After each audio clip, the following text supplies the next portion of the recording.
The map of the future is going to be responsive, anticipating, and personalized. That means that it will be an answer to a context, a user need and a user scenario, and will not only be an artifact in terms of a product, but will be really a service. We will use different media for that. It might be a smartphone, it might be a watch, it might be a wearable element. But the main element, the main aspect of it is that it's communicating spatial information which is relevant to a human.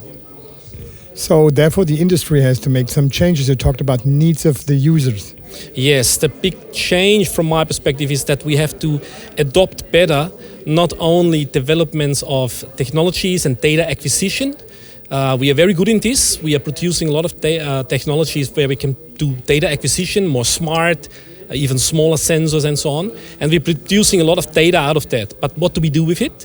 That means that we have to adopt better research and interest in user-centered design, as I've always called that. So understanding what the user needs and what he's up for, basically. So the map of the future includes that we understand geospatial technologies in terms of data acquisition, modeling, as well as the communication aspects, the user aspects.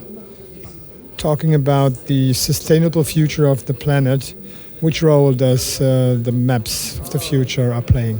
Well, that is, from my perspective, easy to answer.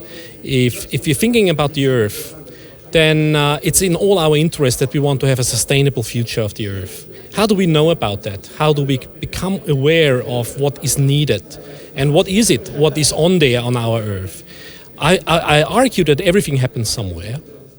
In order to know about that everything happens somewhere, our industry is key because it develops technologies to get to know about it, to learn about that, and producing that data.